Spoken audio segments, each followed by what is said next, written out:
with my guest, and it's not often that you get to sit down with someone who spends almost 20 years behind bars and comes out on the other side completely transformed. This week, I'm here and very privileged to talking to Jeffrey Morgan, an indigenous Gami Royman, a seven-figure entrepreneur, maybe eight, who knows, and 2024 Australian Mindset and Life Coach of the Year. And Jeffrey shares his pain to power philosophy and how extreme ownership can break generational cycles. It's very raw, it's very powerful, and it's a kind of conversation you don't forget and you don't want to miss. So this is a real masterclass in resilience, and I'm really honored that you're here. Thank you for coming, Jeffrey. Thanks for having me, Legend, and I appreciate that intro. And mate, there's plenty in here. And for those who might think, I've never been through pain. Sometimes pain is about what we think we want to do, but we never ever take the action of. And as much as my 20 years behind bars might sound crazy, a lot of people live behind the prison of their own eyes, and they're free in this society. Pretty much most of their life they're dead at 20 and buried at 75. So this conversation's really about unleashing and breaking out free from those bars and being able to share that magic to the world. And if I can do it, we can all do it. Amazing. Thank you. And you had quite a journey from, I guess, even before you got into prison, and you grew up in Sydney, right? Yeah, grew up in Sydney, Australia, and two parents who I was blessed to be around for a short period of time. Unfortunately, lost them by the time I was about 22, both of them, to cancer. And I was in jail when they both passed. I said goodbye over a 6-minute phone call. So, to be able to, there was a lot of pain there in that sense, but I was able to take that pain and turn it into purpose and understand, that where I grew up didn't define me. I grew up in a neighbourhood. It was one of Australia's most notorious streets, running riots with police, badge of honour to go to jail, drugs, alcohol, domestic violence, being a normal part of the community. And just to grow up around that environment in the inner city part of Redfern, which is the next suburb out of Sydney itself. We could look down basically from the top of Everleigh Street, see a beautiful view of the city, but unfortunately within that community there wasn't beauty itself in how we were conducting ourselves, coming out a whole bunch of trauma, trying to deal with our emotions, and internet not being around back then. Where we grew up, we just become a byproduct of the environment, unleashing those feelings into behaviours and ending up obviously in jail for 20 years. When people would, let's say people who might have not quite the environment that you grew up, they would probably judge you in like you making a conscious decision to be like these people or like those people. But I would probably assume the environment you grew up makes it normal to be what everyone else is, right? It's almost not a choice. You just go with the flow of what's expected and what's normal, correct? So I'll give you context so people really get an understanding. I'm not justifying bad behavior, just to be clear on this. But it's just the reality of what happens when you grow up. You go to the fridge, there's no food in the fridge. You grow up around drugs, alcohol, as I said, music blaring till early hours of the morning, people smoking drugs in front of you back then more so than, in saying that, there was people that would inject drugs in the laneway, and we'd see that around their own kids. Their kids would be playing next to them, broken glass bottles, graffiti everywhere, throwing bricks at police cars, burning the police cars. Imagine being around that. What are you going to? And then at that point in time, Aboriginal people and non-Aboriginal people were we felt were at war. A lot of racism in Australia at that point in time. And the police were then, there to protect the community, were assaulting the community. And when I say that, I say this respectfully to even the police. I understand it. Imagine getting a brick thrown at your police car every time you drove down. I'd want to grab somebody too next time I get the opportunity and give them a little nudge as well. And I mean that respectfully. I could understand their frustration and anger build up inside. And it's just, that even then, they're meant to be the law, the highest end of what should be respectful. And they'll change and shift their behaviours based on how we behaved. And as I said, I totally understand it. And I'm not knocking the police in any way, shape or form. I just understand like how people become shaped by their environments. If we're nice to the police, they no doubt pull us over, hey, can you give us your name, and we'll just do a quick check and you can be on your way. But imagine you're getting caught every name under the sun, we're fighting them, we're burning their cars from, of course they're going to shift and change. So if people say, oh, he had a better choice, so did the police, but they acted in a different way, right? As an example, because of the environments that they were thrown into. And I guarantee they didn't go home and conduct that type of behavior with their families. Well, I don't know, but in general, you'd expect to have that expectation where respect was there, where disrespect was from us. So environments shift and change. And I suppose when, I call it the bank robber mask, when CEOs go into a workplace, they're a totally different person to what they are at home. And if they're not, this is something obviously we do as a business. How do you leave work at work? And then when you get to home, make sure that you're present in that space with your kids and family. And same thing. If someone comes from money, more than likely they're going to be of money. If you are around a drug user, more than likely you're going to end up using drugs.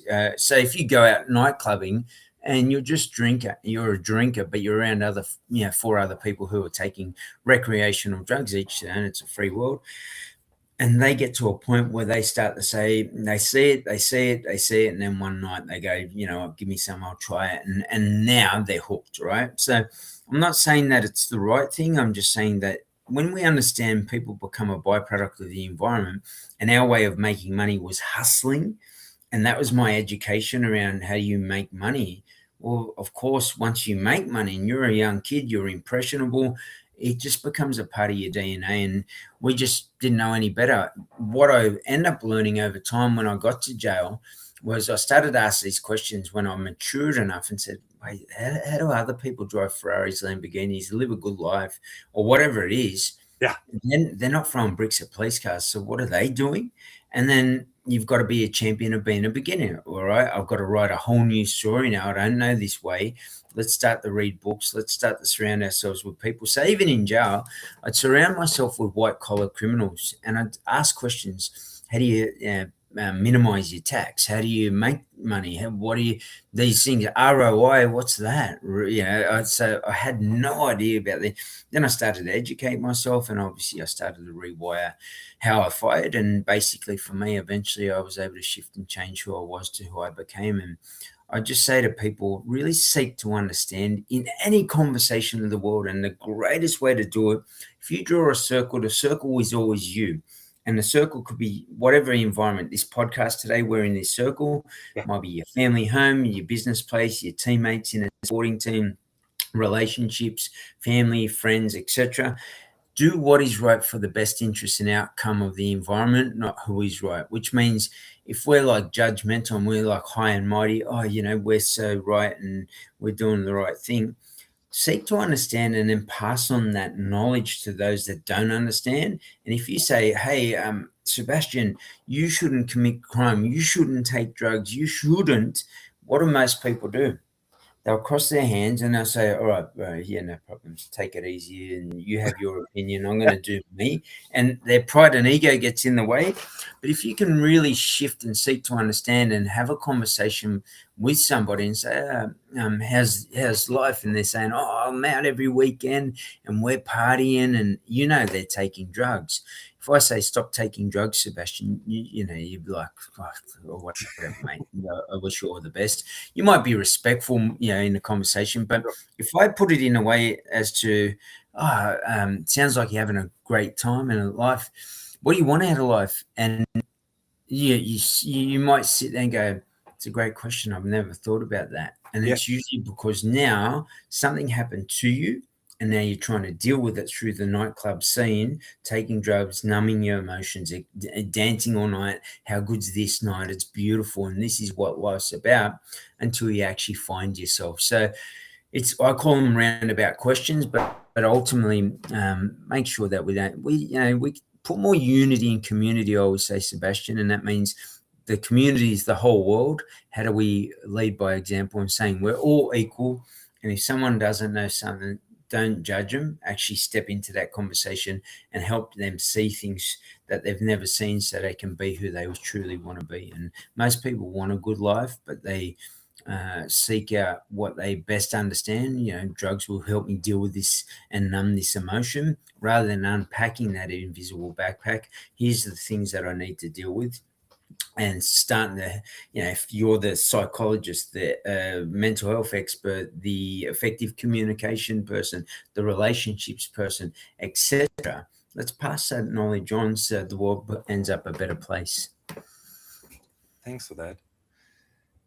I relate to that a lot. I come out of a small workers' town, and even though I never got into any serious crime, it was certainly something that was sort of like permitted to be certainly naughty, and and drugs certainly was always a temptation, or was at least like an option that was out there. I just seem to have had really, really strong talking at me when I was really young, so I would never go into sort of like hard drugs. But I certainly was a couple of times at that crossroad where it's like I could go down that route, and that is easy money to make, by doing something illegal and so on. And it fascinates me. I sometimes look back at my own journey. It's like, when was the point where I really, really changed? And also, let alone for me, a major one was just actually the whole money game. Money is evil. Money makes you a bad person, which is also a justification of like, I stay here and and do my thing that has nothing to do with having a thriving life, having opportunities. And so, love that. Right, and for me, it was a step by step, and I had a real yearning to get out of this environment. And so I looked at really like the mindset that I had back then, which is like, I have to become a cook or a chef so I can travel, or I have to become a carpenter. In Germany, it means you go on a waltz, meaning like you actually have to travel for 3 years, can't get back to your hometown for 3 years. Quite fascinating. But anyway, the environment that you describe is even more extreme. And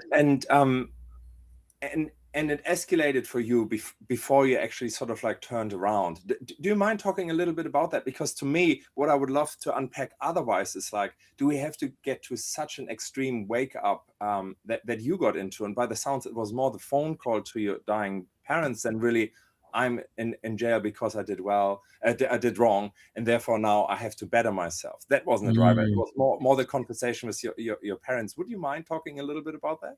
Yeah, like I think, you speak about it, and sometimes people might think they need my extreme to have an awakening, if that's the term. And I think we just don't, in a society that doesn't have time, I'm too busy. Going back to your conversation about you could have taken drugs, the effort justification on why, on each side, this dissonance that we have about, justification around the effort towards working for 3 years as a carpenter around here versus I can sell some drugs and make that money in 1 month that you'd make in the next 3 years.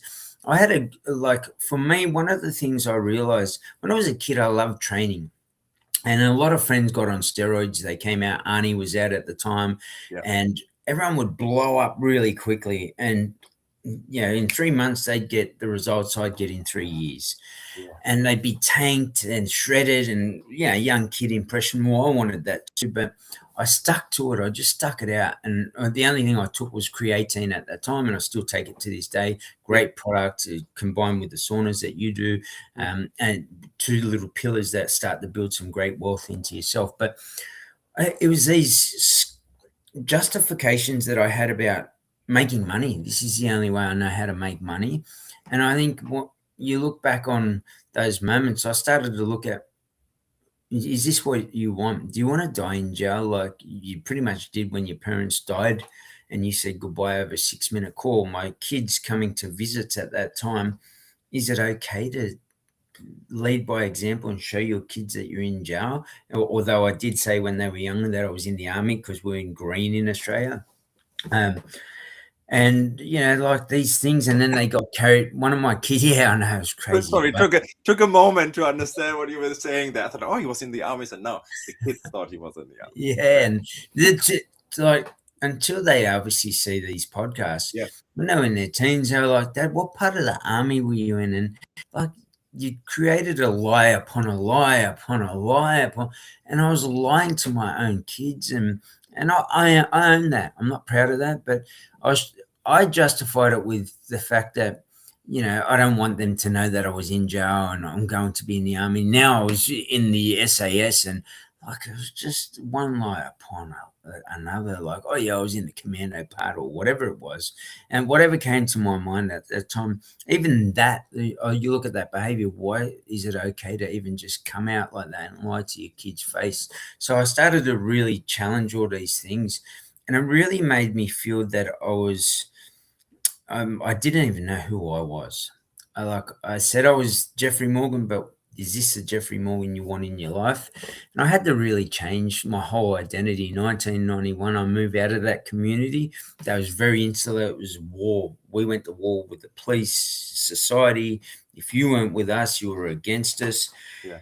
And it was just, yeah, to me, I started to have these. Once I got out of the community, I could sit down and I had that time. And I'd suggest this to everybody: really set time in your weekly planner and grab your phone, put it in an hour here of self-development, personal development, listen to podcasts, read books, TEDx talks, whatever it is that you're getting into, to surround yourself with people of that nature, which is what I did. I had to go to these business conventions, conferences, and talk to people. And they'd say, oh, do you have an elevator pitch? And I'm like, what the is that? And, you know, what elevator? Where are we going? Like, no idea.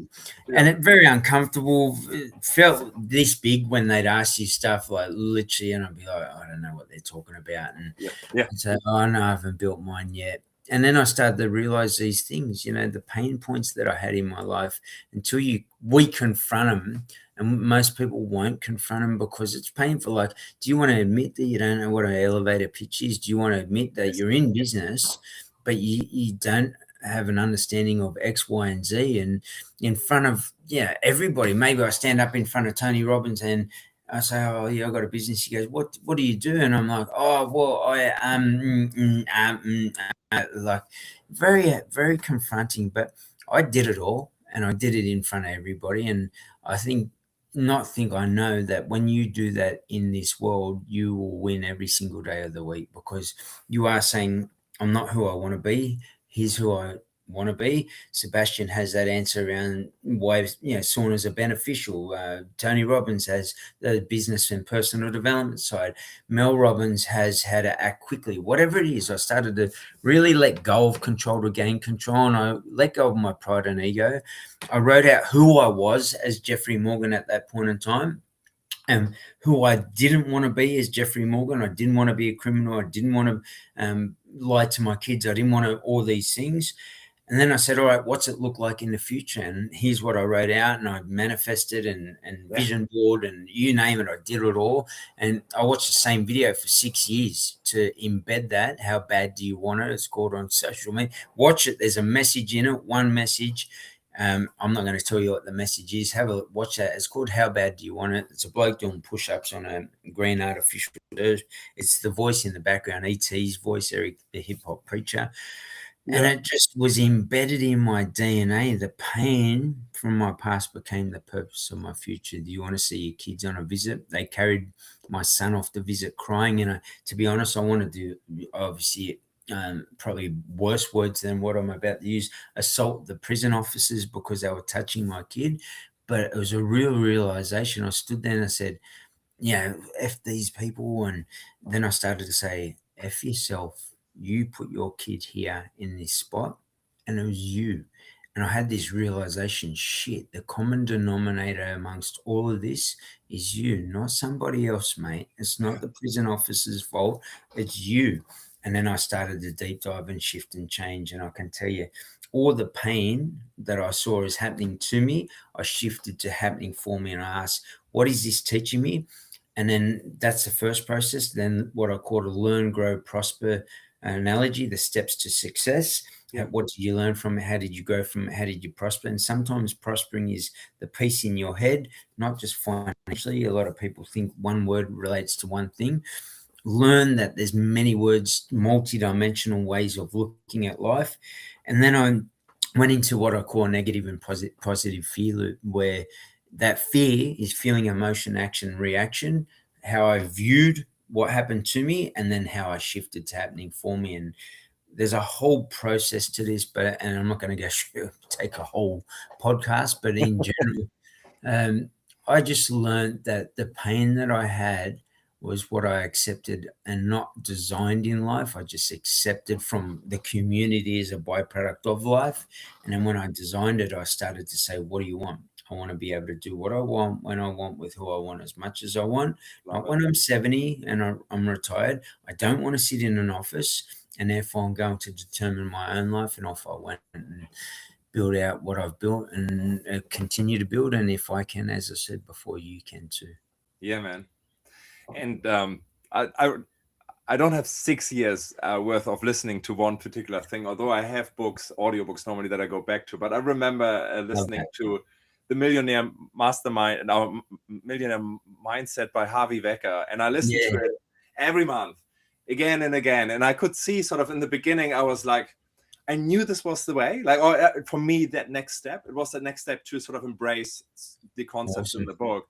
But it took listening to it again and say, like, oh man, I don't know if I agree yet with it. And then you listen again, and then you realize, no, there's something in it. And there's a lot of inner work.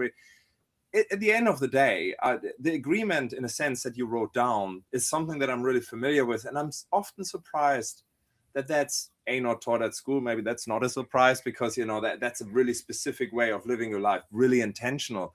But it works so well, right? Like, it's the same actually with your partner. If you know who you're looking for and what would light you up, or how you would love them to interact with your family, with your existing kids, whatever it is.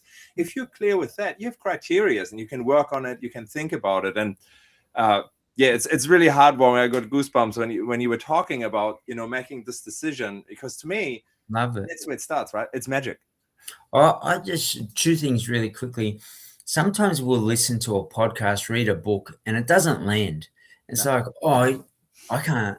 He's talking a millionaire. I'm not a millionaire. Money's not everything. These rich people. I was all of that too, just like yourself. And now that I've got money, it's like, I used to say rich people were wankers when we were kids. These rich people, they're all wankers. And I mean this respectfully. We Porsches, Ferraris, Lamborghinis, like that sort of thing. It was, and then went and did these ram raids when we were young. And I'd say, stuff them, they got money, we don't care.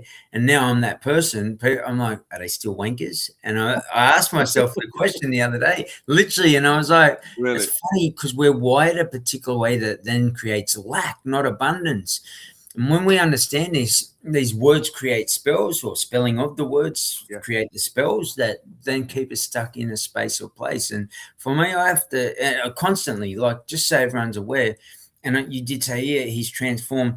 I'll never stop transforming until my last breath, just to be clear for everybody. And I'd say that, being an expert in this field, make sure that you understand you can never stop evolving. And these books that you read or listen to, podcasts, don't be afraid to go back, just like Sebastian has. And I've done it plenty of times and read that same book again, or Akagi or something of that nature. And when I've read it at this point in my life, I saw it this way. Then I see the evolution. I'm 10 steps ahead. Now I see it, this enlightenment. It's like the gates of heaven opened up and I walk through, and it's just magic, right?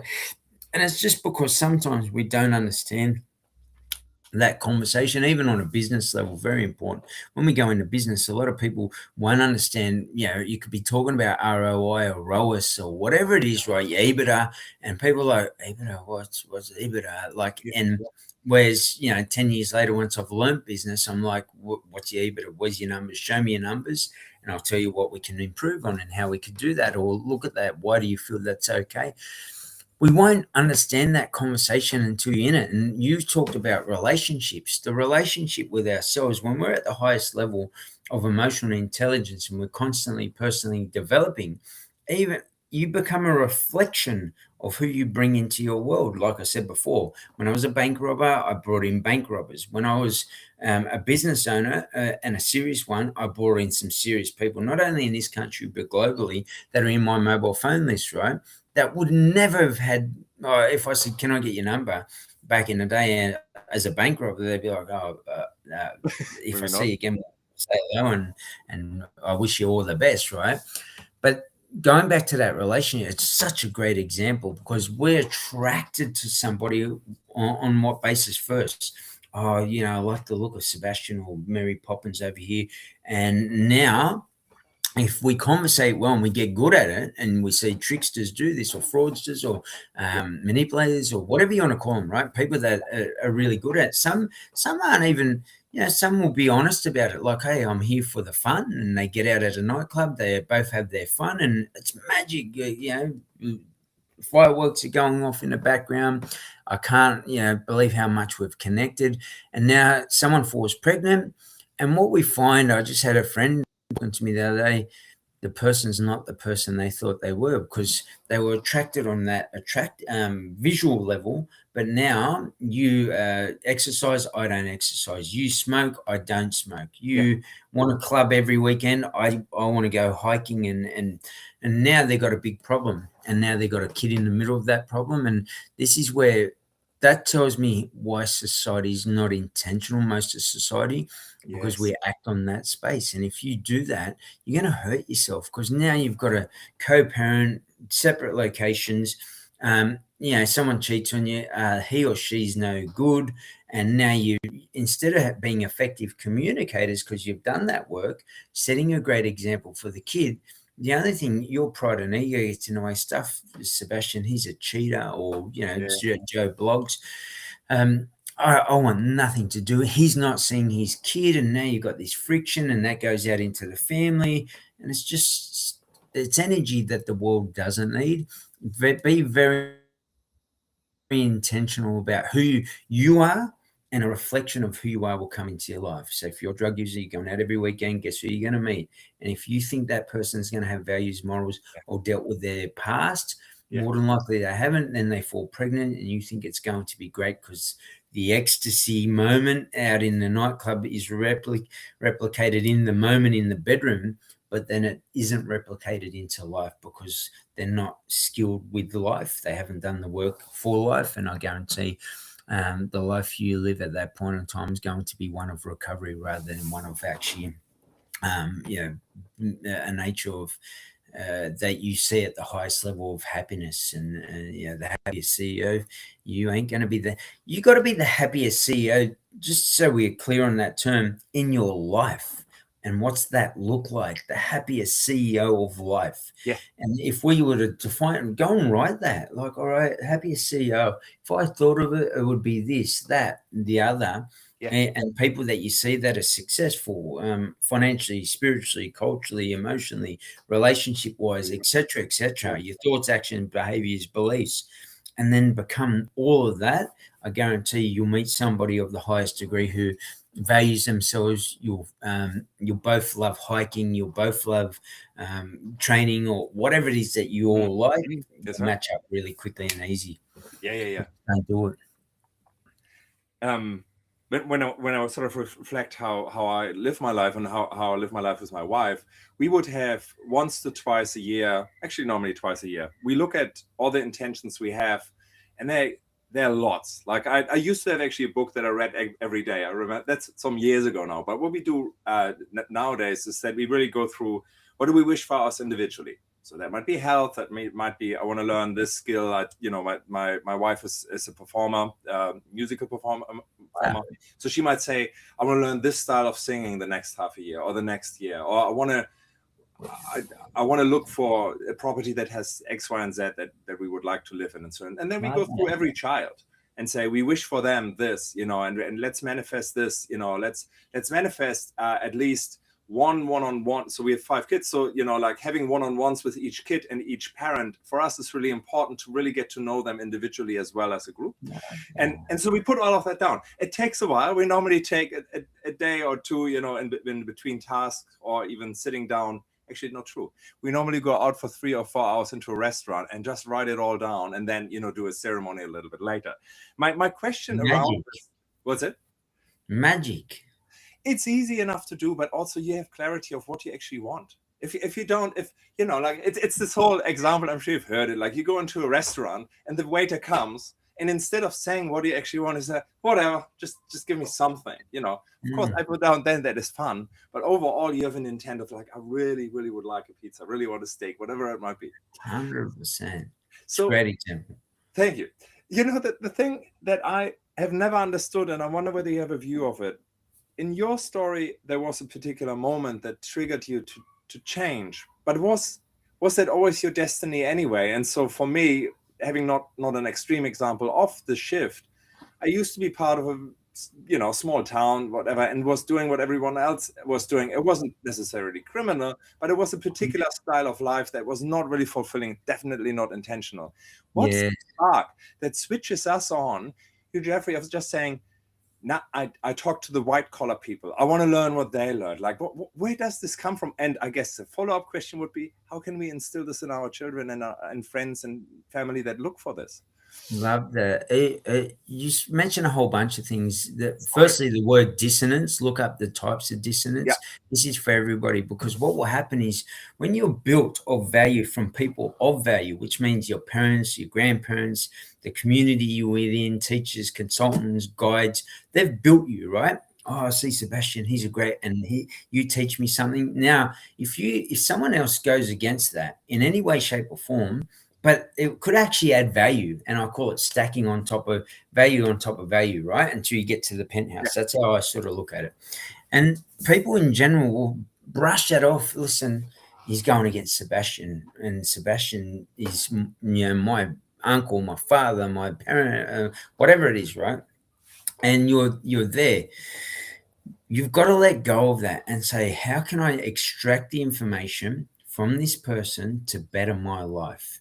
And I call it cutting the bullshit, because we you know, life's good. I've got a roof over my head. I've got food on my table. These rich people are wankers. I don't need that money. But then the summer comes for somewhere, say, you know, where you're traveling, you want to travel to another country, but you can't afford it. Yeah. And your kids, you got 5 kids, and they go, Dad, can we go to Disneyland? And you're like, oh, you'll be me. Oh, we've got some things to do, but we might do it sometime soon. Knowing for the last 5 years, you've thought about it, but there's no way of getting there based on your current salary, which means you're of lack mindset, which means you say, based on my current salary, I can't get there. Yeah.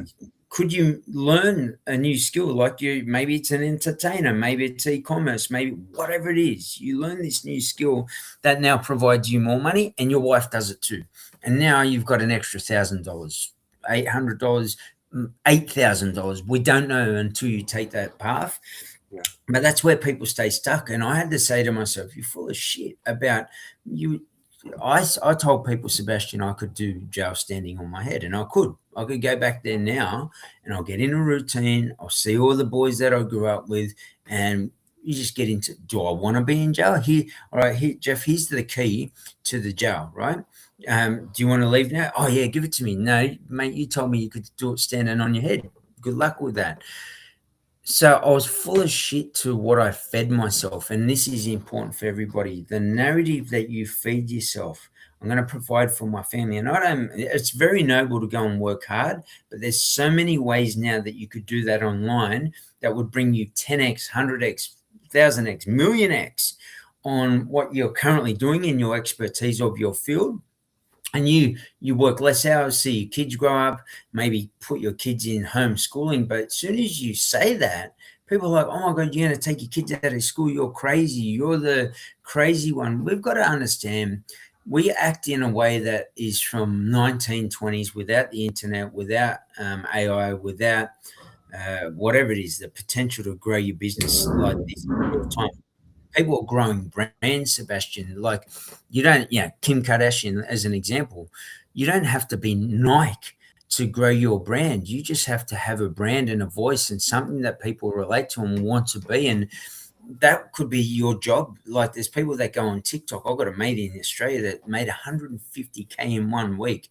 But they do these battles. Like it's not my cup of tea, but maybe that is what you do as an entertainer. Yeah. Like I watch him for psychology purposes, and I watch Let's Go Team, and it's about, they get this battle going. We're not going to lose to Sebastian's team. Yeah.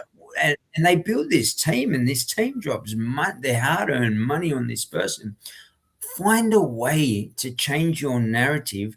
And if that is you, you're a TikToker, go hard. There's people that do OnlyFans. I'm not here to judge you on your choices. I always say what my grandmother taught me. That circle would take you back to the relationship with yourself, or me and you, Christian. Respect us, Christian, Sebastian. Love, kindness, empathy, and respect. If you put those 4 things in that circle towards any human being, you'll always understand human beings at the highest level. And someone's chosen to be a porn star as an example. Why?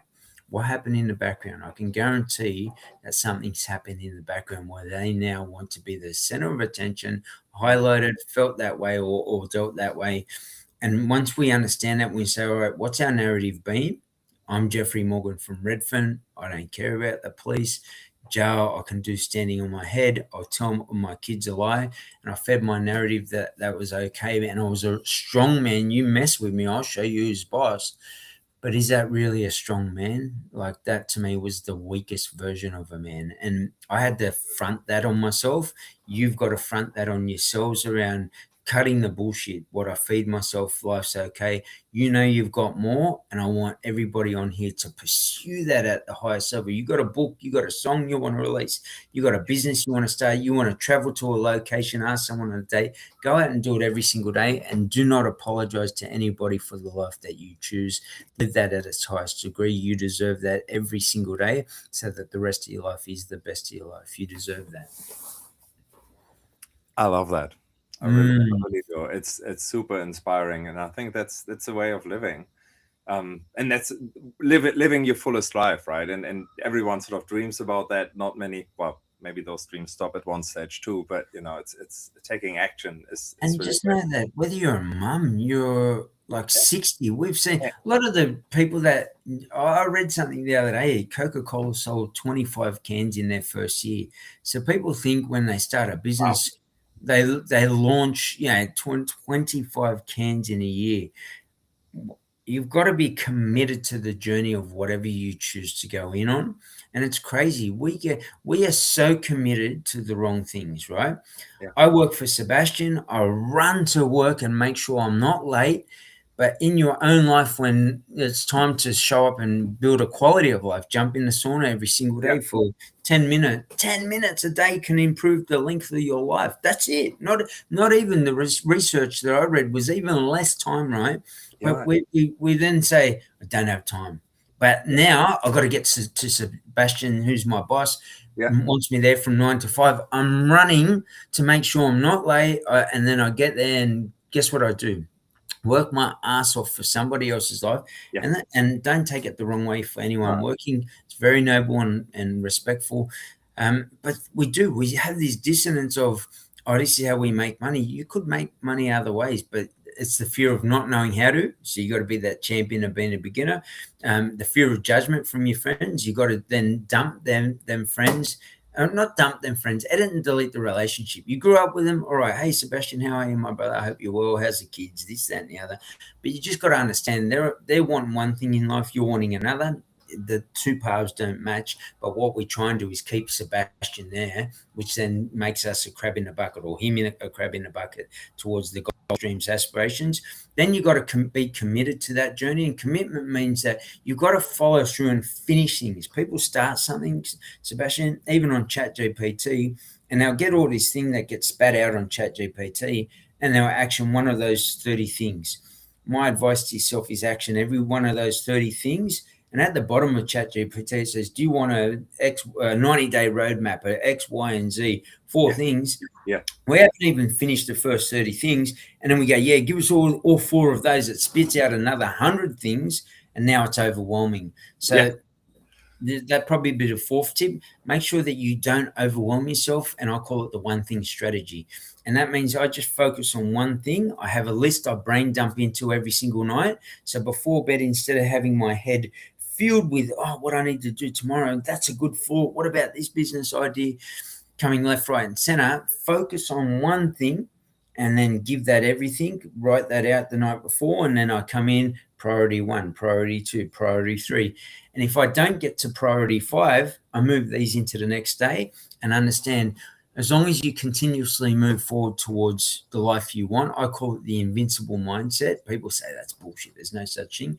You're still here. You're still alive. So you are being invincible. You're still here, right? And then you just continuously roll on. And you've got to really frame everything at its highest degree. You want to be Superwoman or Superman of your life. You can't act like, the bad guy within your life and destroy your life.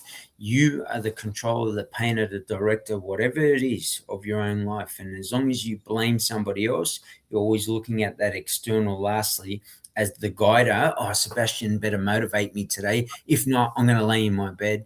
It's not up to Sebastian to motivate us. It's up to us to motivate ourselves. And the best way to do that is plug in education that is an inspiration, which then becomes a part of your DNA, your responsibility, ownership, and accountability. And that creates discipline. So that discipline, non-negotiables and accountables in your life becomes your DNA. And ultimately you become the greatest version of yourself, what you just spoke about. And it's not just words, it's actions, thoughts, behaviors, beliefs. Those 4 things that ultimately build you into that version of your DNA that others look to create the strength within their own life and become that warrior that walks out into the Colosseum tomorrow morning and Sebastian goes, have you seen that warrior out there? And I'm like, yeah. And have you heard he hasn't lost for 10 years? I go, guess what? Today he gets his head chopped off because I'm walking out there, and the line that comes after him, I'm going to grab his eyes and rip him out. And that mentality creates a better reality within your life. Most people don't, I don't want to do that because let's look at the flowers and be distracted by Sebastian's great life. It's your life. Go out and be that warrior to it because you can. And if I can, you can. I'm going to continue to say it throughout. Go out and practice that every single day until you become who you are and who you should be, because you deserve that. I love that. I really do. And I know you are doing, really high-end sort of one-on-ones, but you also have an online course coming that sort of focuses on that.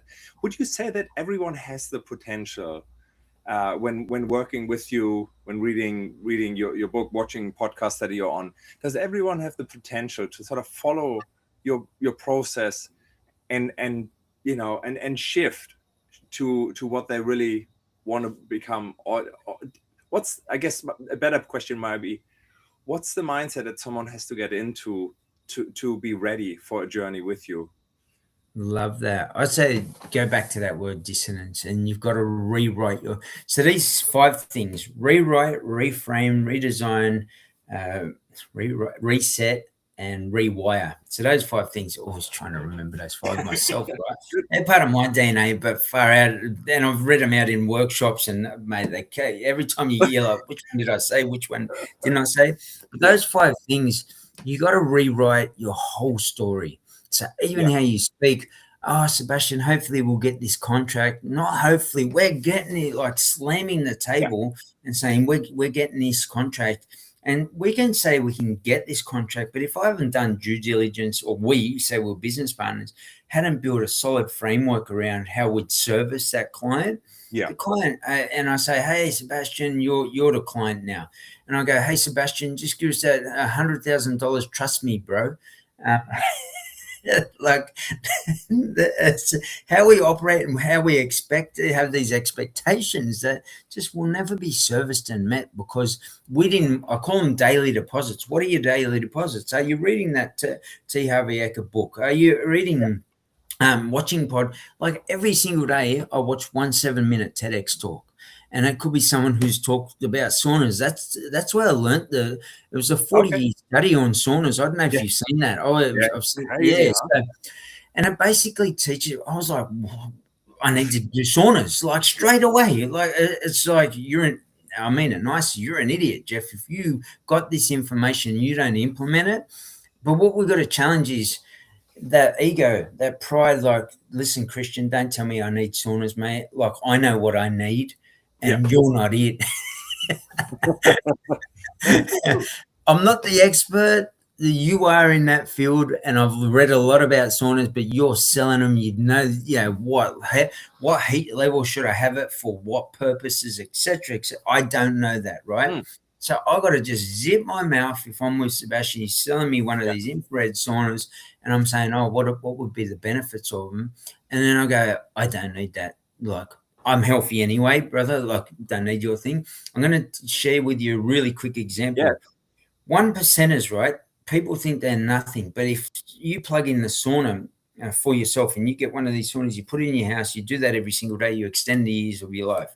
That 1%, we've got the latest Lamborghini. It's beautiful, whatever car you love as a person or individual, right? And you're looking at this car, you go, how beautiful it is. If I take one thing out of it, the nuts and bolts of that car, it falls apart.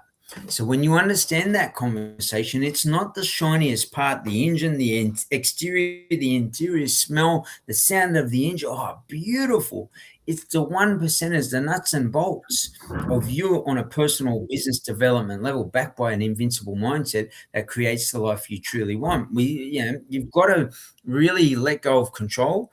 And two things, pride and ego, get in the way of how you're built of value. So here in Australia, just recently, Australia Day and for Aboriginal people, it's Invasion Day. And you see it on social media. I don't get into it, but they fight. And I understand why they fight. Australians are proud Australians for the Australian flag. Aboriginal people are proud Aboriginal people for the Aboriginal flag. What do you reckon they're going to come in and say? We're the best. We're the best. And it's just like, you go for Manchester United, I go for Liverpool. Liverpool's the best. No, Manchester United's the best. And guess who? See these two things? They're called knuckles. And on top of that is a head. We're both knuckleheads because for the best interest and outcome of the environment, we're not doing what is right. We're fighting for who is right based on what? Our values. So if you can challenge your values and say, wait a second, let me listen to what Sebastian's saying and extract the information to be a better human being and get more out of my environment, I guarantee you win every single day of life. But most people won't do that because even when you hear it, the dissonance of, my grandfather taught me that was rich people were wankers. Yeah. So now I've got to challenge what my grandfather told me. And guess what? My father told me the same thing, but Sebastian's telling me we're not wankers, bro. And I'm like, you're a wanker, bro, in my head, because the first thought process. So the second part to this really quickly is make sure you challenge every first thought. So if I ask you, Sebastian, would you jump out of an airplane for $1 million without a parachute? What's the answer for yourself? Oh. No? No. Well, that's our first response, right? Yeah. So what I would say to you is now I'm going to walk you over to the airplane, which is across there that we would jump out of. Yeah. And if you look in there, there's $1 million and all you had to do is jump down onto the runway off the plane that's parked on the runway. Would you now go, oh, shit, I've just missed an opportunity? Yes. Right. That's what happens to people in life. We miss an opportunity because we're wired one way to Australian people better know Aboriginal, Liverpool's better Manchester, and we get caught up fighting and miss the opportunity because we're distracted in division or friction or whatever it is in life. Learn to say, I talk about Donald Trump. Some people love him. Some people hate him. Could we learn business of him? Has he made millions and millions of dollars? So if you can say, what's his thought around business and how does he operate? You could possibly plug that into yourself to make a high level of money. Then you go into Andrew Tate. Some women hate him. Oh, this makes this. But hey, has he been successful with an online community? What's he do? How's he speak? What's in his community? So I'll go and learn from these people. And as much as you might say, I don't want to be around that, I can extract and push aside, look, if he wants to have his opinions on, that's his choice. It's not my view on women.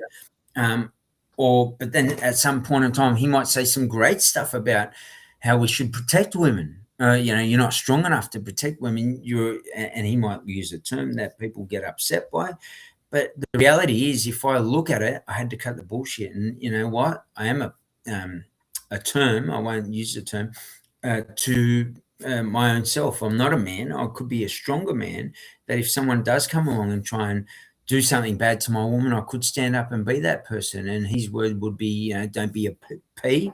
And people get offended by that, right? Rather than saying, what he means is, are you strong enough to protect your woman? That's how I'd extract that. And am I? No, I'm not. let's go do some MMA, BJJ. How does this somebody as best we can? Why? Because the reality of the world is we just don't know what's coming around the corner. We've just had a incident where a bloke walked up in a store, escaped from a mental home, and just attacked these people. Unfortunately, 2 of them didn't survive. So, even that spatial awareness, who's in your space, who's coming towards me, what have they got in their hand, those particular things in this world, you don't have to be. I heard a ex-CIA/FBI agents talk about this. It's the awareness, it's summer and a bloke's wearing a big coat with a big lump in their coat, but we'll walk past and go, it looks weird, but don't worry about it. Next thing, you're shot in the back.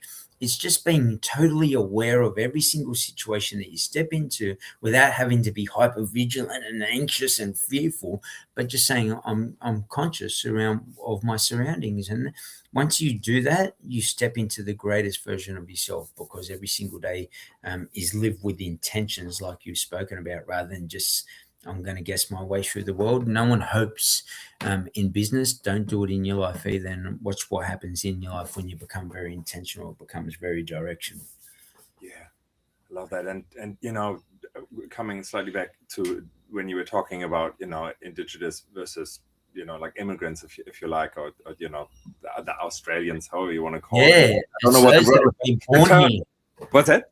It's those that have been born here, because they're fighting. They're saying this is our country as much as it is yours, and I understand it. Totally understand it. I'm a proud Aboriginal man, but at the same time, I know that they're going to fight for their flag. Why would I argue with that?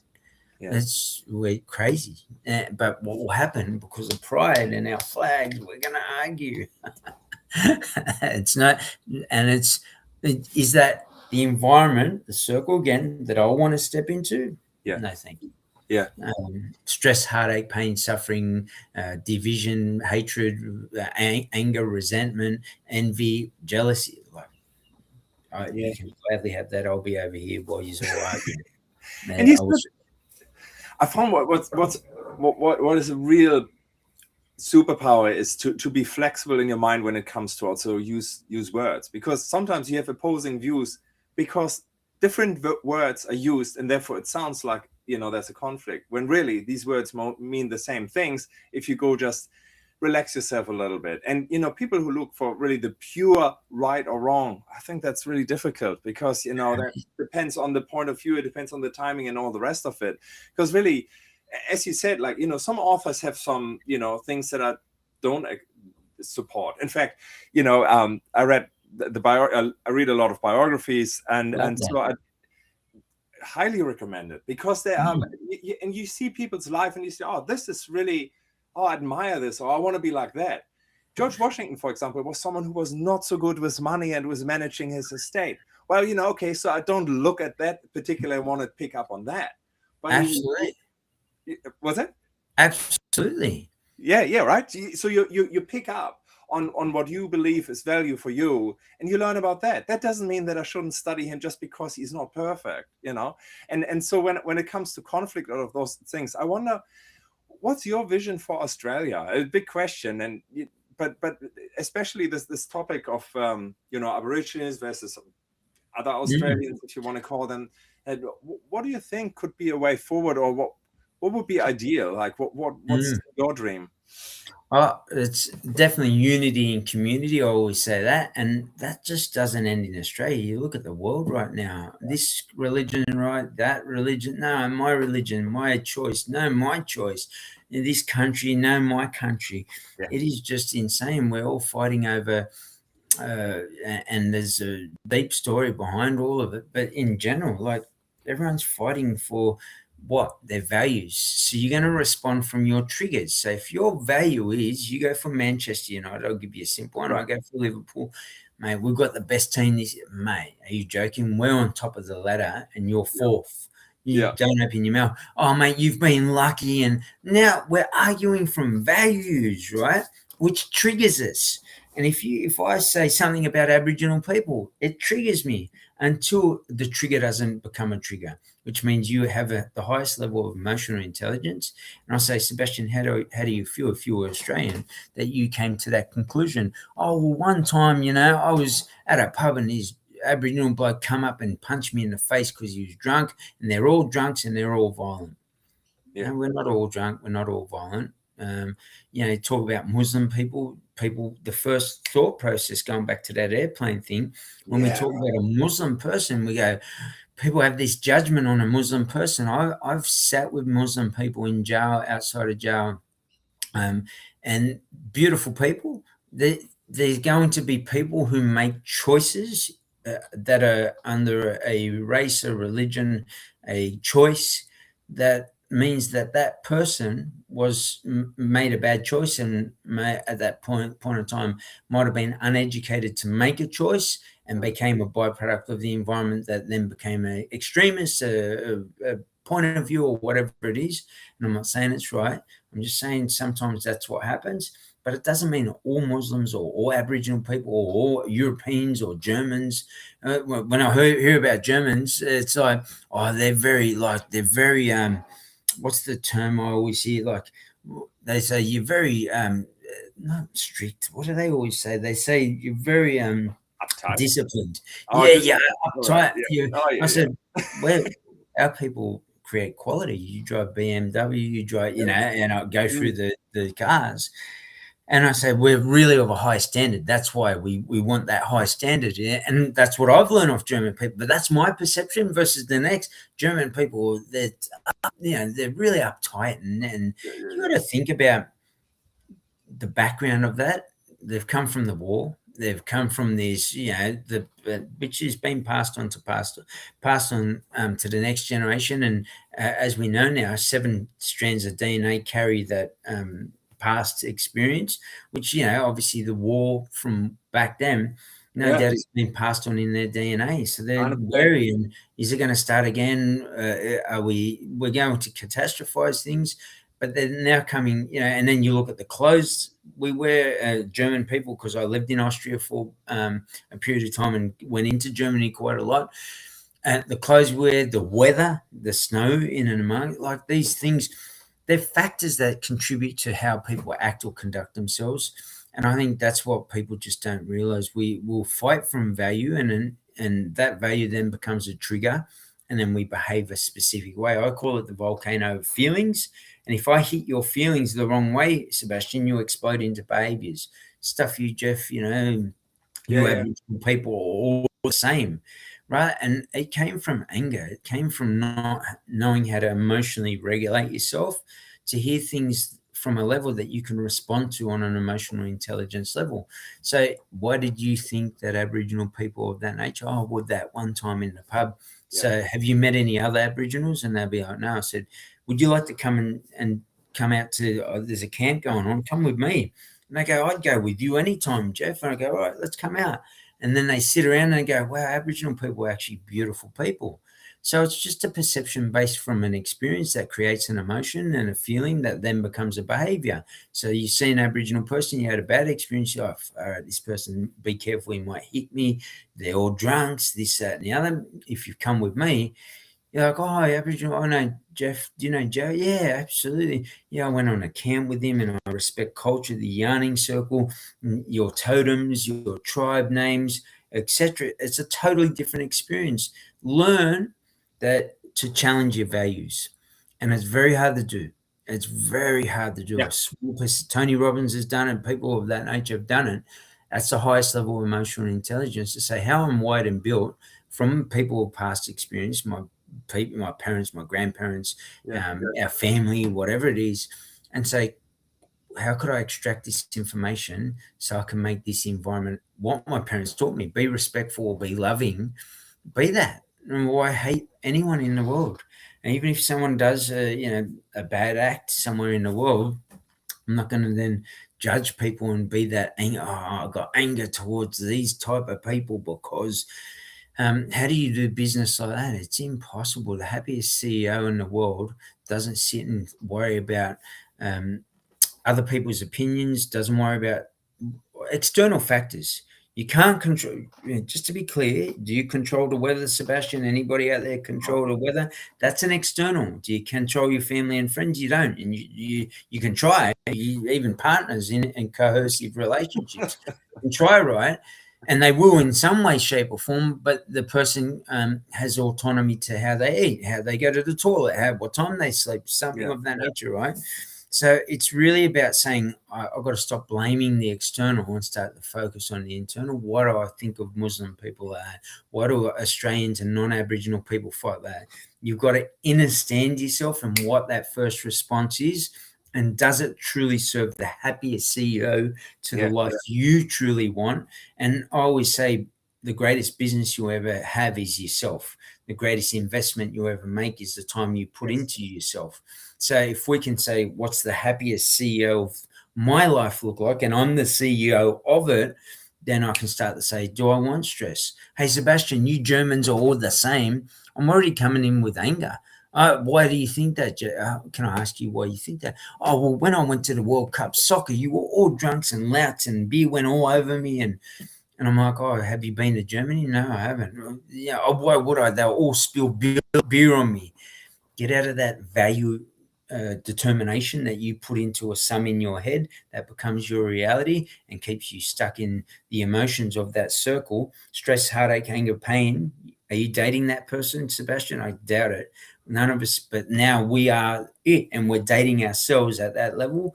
Don't be that person to yourself. You'll mess up your life. You really do. Like literally. And it, to your earlier point where you were saying, look, you still keep learning, you're still working on yourself and will do all your life. I mean, that's the attitude I think that people also have to towards their life. Because a misperception that I guess I would have had it is that, there's a learning phase. When you're a child, you learn. When you're a teenager, you learn, and you do like a trade or you go to university or whatever you do, and then you're sort of done. And the reality is, I mean, try that. In this world nowadays, you can't really do that because, like online stuff, changes within, I don't know, like a month you have, it has already changed. So you can't do that anyway. But if you really want to thrive, you have to refine because your environment does change. And as you said, like you can't change your environment, but you can change of how you respond to it. And I certainly, I have some topics that I'm sure I need to still work on or haven't worked as deeply on for whatever reason. But I know that, when I do, you have to question yourself. It's like, where am I actually coming from? Why are my values so strong and not serving me? Or do they serve me? And so on. And I think it's a great mindset to just know that you always have to work on yourself. And the saying, it's a German saying, I don't know if it exactly goes in English like that, but basically, the journey is the destination. Like, never done. You think you're done, there's something new again and the next level. And I think that makes life also interesting. It's like nature. Nature doesn't stop growing. It's magic. I think people just got to realize that, understanding that life is what you make it. And if you make it filled with your circle filled with words of a nature you don't want, how do you remove those words and replace those words, even though because that's your narrative. And it's like, Germans are the best. And I'm like, no, Australians are the best. And you're like, no, Germans are fighting over something that just is irrelevant. Where's the score going to matter? Is it going to better your life? Are you going to be the happiest CEO of your life? Are you going to be financially free? Did you find peace? By arguing a point that just was irrelevant. And I think if people understand that conversation at its highest level, you'll get to a point where you're never arguing on value, you're conversating of the happiest CEO. And I love that term, to me, go out and be that. Like, it's even made me realize, what's the happiest CEO? And I've never asked myself, what's the happiest version of myself look like? But what's the happiest CEO in this world look like? Yeah. If you could have the ultimate business, you're financially free, profits every month, happy workforce, no sick days. We're doing recovery sessions in the sauna, hyperbaric, whatever, right? So even for our staff, they're like, hey, you should build a center because I know I would build that. Yeah. I would build egg pods, and I'd say you need to go in and sleep 20 minutes every single day. If you don't do it, I won't pay you for that time frame. Yeah, wow. Before work every day or after work or at lunch, work out. I'll pay you for that too. Like, I guarantee my staff would be at the highest level of happiness and fulfillment. And then what I want you to do, anyone that's got kids, make sure you finish and you're not in the workplace to go and pick your kids up from school, so that you actually connect with your kids. And if you, I don't know how I do this, but prove that you spend an hour with your kids kicking a football, soccer ball, whatever it is overseas that they play, the girls play, doing something, right? And maybe you're playing Barbie dolls with your girl, and you can prove, I'll pay you for that too. Why? Because I know you're going to be the happiest CEO of your own life. And when you come to the workplace, you're going to be like, hey, Sebastian, look at these ideas. Guess how much more profit we're making? How good is this? And at the end of the year, to me, I've been able to invest back in staff and say, I've had staff say, hey, Jeff, you paid us the Christmas period, but I don't know what you did, but you made a big mistake and you've paid me a lot of money. And I think the thing might have went to the wrong person. I said, nah, it went to the right person. We made a profit of this much this year, and that money went back into yourself. And I'm very transparent on that. Yeah. And it means that they're operating going, wow, he recognized that we helped him get to there, rather than me say, give me the money, you work for me and slave for me. I'm going to drive the Ferrari, you drive the everyday car and froth over my car, and I'm just going to tell you what to do. To me, they're all family, and if we can do that, I become the happiest CEO, but they become the happiest CEO to their life, and they're part of that journey. And together, there's more unity and community. Priceless, man. I'm blown away how well you understand how this title came about, because of course it's not for CEOs as such, but it's like we you are in charge of your own life, and if you acknowledge that, then you treat it that way and say, well, it's up to me. And and I love, by the way, paying people to go to the gym. It's a great idea. All of it. Because, if your mind and your body is not firing on all cylinders, how can you then, do a particularly good job? And I found, if I want to derail myself, I mean, sleep would be number one, just like don't sleep much. And a couple of other things, lots of worry, and just really focus on the wrong things. My performance and my happiness in life is just so low. It's like, why would I do that? Like, the feedback is so quick, short with your kids. Wife is annoyed by you because you say the wrong things. It's really like, get the foundation right so that you really can be that happy CEO. Love that. You'll respond, not react. And you react when you don't unpack what I call your invisible backpack. So we all wear one, but then I've got one on now. And stress of work, stress of life, stress financially. And that's just on some levels. Then that stress builds up into anger, resentment towards people, government, my workplace, whatever it is. Now I'm driving to work and someone cuts me off. Now I'm reactive. Good one. You effing idiot. I'm going to, you're lucky, this, that. Like, that shouldn't be life. That's not the happiest CEO of life. And when you look at, you look at that term, it's a great book title too. I don't know if anyone's ever got that, but I'd say trademark that and get that name and write that book. But and especially going down the path where you've gone down, it's so important for people to pause. And if you're not doing this, my group today, I had them this morning before this podcast. And one of the things we do is have a weekly planner. And that weekly planner means they have a GPS to life, which next week, from which is, say, Sunday, 12 a.m., to the next following Sunday, 12 a.m., they have a GPS, a clear direction, total clarity around the intentions of their life. Here's what I need to do, X, Y, and Z. That's important to me. That creates the peace, happiness, success, fulfillment, contentment, the words that you want in your life, right? Because if you don't, hope isn't that strategy that brings those things. And hope's going to bring you heartache, pain, suffering, PTSD, trauma, depression. And now you become that label. Oh, I've got trauma, I've got depression, I've got what. I'm not saying that you don't feel a specific way, but I also say that you don't have to carry that every single day. So that means, all right, what is that moment? Bring it out of the visible backpack. I call it X marks the spot. That made you feel a specific way. Going back to that negative and positive fear loop, what was the feelings attached to it? What was the emotions attached to it? What action happened then? So someone cheated on me, didn't feel good enough. Yeah. Emotions were, I feel sad now. The action is I'm going to binge eat because I'm not pretty enough. The reaction is that next time Sebastian asks me to, hey, I'm getting married, I want you to come to the, because I'm feeling overweight, I don't want to get photographed, I don't want to see the old crew. Oh, sorry, mate, I've got something on that date. You're isolating in the bedroom, continuing your binge eating. Now you're overweight, you've got health issues, and there's a knock-on effect. You've got to rewrite that story, feelings, emotions, action, reaction, same thing in that circle, but do it in a positive light. So it's negative fear loop versus positive fear loop. And when you understand it, you write that out, you actually see your GPS. Turn left here in 100 meters to success. Go straight now to commitment. Turn right at discipline. And once you do that, that's intentional. And you become the happiest CEO of your life. And the greatest version of that is when other people tell you that. So last year, Sebastian, I had 13 people tell me that, can I tell you something? I'm in a shop. And I'll go, yeah, go for gold. And they're like, I just feel I need to tell you this. Like, you're one of the happiest, calmest, most successful looking versions of a human. So I'd ask them, what made you say that? And they'd say, how you dress, how you conduct yourself, your body, your tone, your voice, your projection, these things.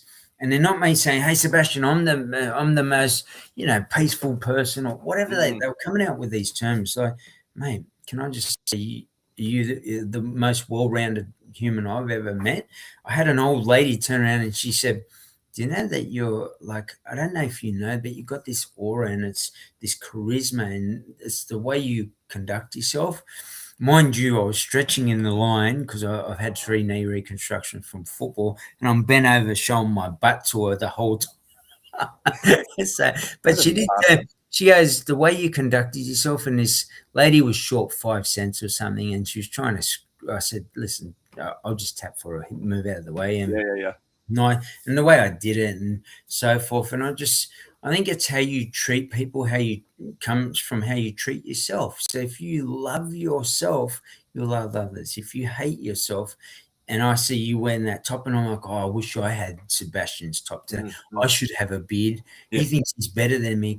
You're looking for what you're looking for, your reticular activating system, your RAS.